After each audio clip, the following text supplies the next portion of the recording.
In this video, I'm going to break down the key differences between SEO copywriting, conversion copywriting, and provide you tips to make sure that you combine them to build a website that not only ranks, but sells. My name's Frank. I'm the founder of Saga Pixel.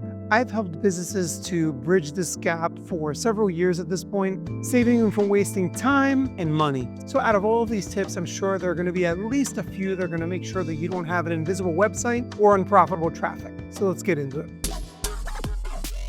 To start, what is the difference between SEO copywriting and conversion copywriting? SEO copywriting aims to maximize the relevance of the content on the website to the searches that your target customer is performing. I have an entire video on SEO copywriting that I'm going to link to in the description. Conversion copywriting, on the other hand, is more concerned with taking the traffic that's actually made its way to your website and getting them to actually take action. Call, fill out a form, purchase something, become a social media follower, join an email list. List goes on. The thing is, though, that the skill sets to be an SEO copywriter and a conversion copywriter are very different. But these tips should help you get on your way. Tip number 1, if you're doing blog content, make sure that it follows the BARS framework. I have a video that gets into the BARS framework in a lot more detail in the description. But basically, this means that you're planning content that's on your buyer's journey that people are not going to be satisfied by an AI answer for, that you have a chance to rank for, and that there's enough search volume for that it's going to be worth your time.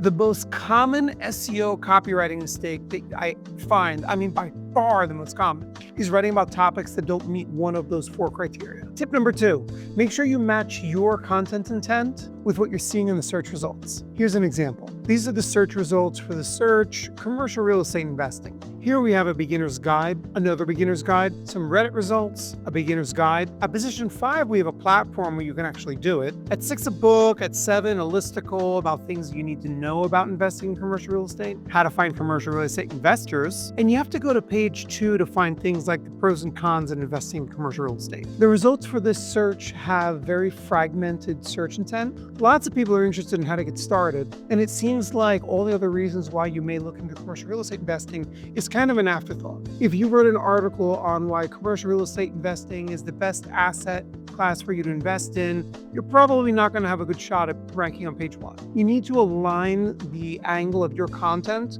with what's ranking and what people are interested in actually clicking on.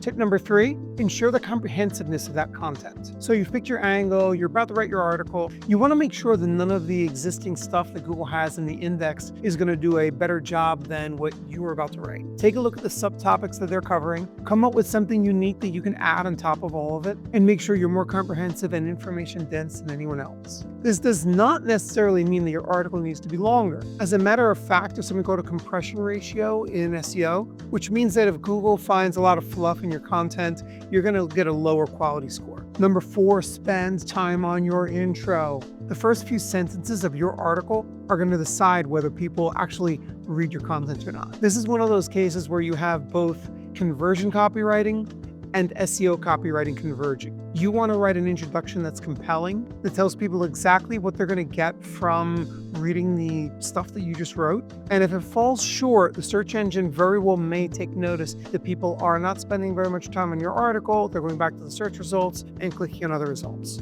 Tip number 5, create engaging headlines. You're going to find that a lot of your readers are going to kind of skim your articles and landing pages. One of the goals of your headings is to basically stop the scroll, catch their attention, get them to read what you wrote, impress them. Tip number 6, use target keywords in all of your headings, and in your content, try to use target keywords and semantically related keywords whenever you possibly can. Even though Google doesn't exactly use keyword density score when ranking search results, I have seen movement when we went in and edited articles, landing pages to add the keyword and topically related keywords to a piece of existing content. A lot of the time you can do this by looking at your pronouns. Instead of saying, we are great at whatever we do, our team of interior designers would be a better way to put that if you're trying to rank for a keyword like interior designer. Tip number 7, leverage bucket brigades to maintain retention on the page and get people to keep on scrolling. Phrases like,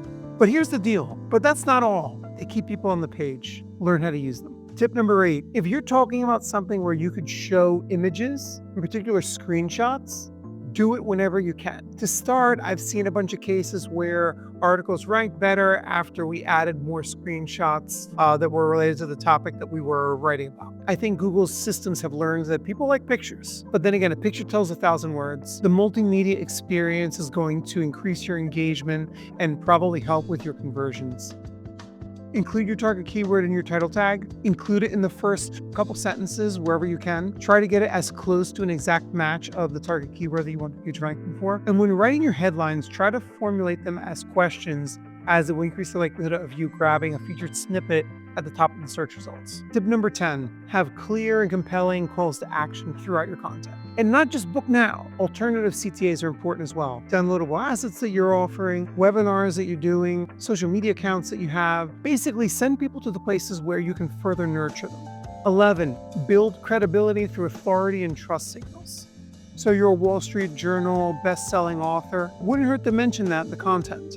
Making some strong claims, back it up with data. Basically do everything you can to maximize the trustworthiness and authoritativeness of your personal brand, your persona, and just build trust in the stuff that you're writing and saying. 12, monitor, test, and refine your copywriting. Your job is not done when you hit publish. After you've published a new article, you should have a set time where you're going into Google Search Console, taking a look at the secondary keywords that you're getting impressions for, seeing what keywords are within striking distance of doubling or tripling your traffic, meaning you're like position 6, and if you can get it up to 2, you probably will double your traffic. Go into Google Analytics and see how people are engaging with your content. How's the time on page of this article compared to the rest of your website? Edit your content, see how different headlines will affect your time on page, changes in your rankings. Test and learn. Make sure you check out the description below. I have a video on the BARS framework. That was tip number 1, as well as general SEO copywriting. You should definitely check it out.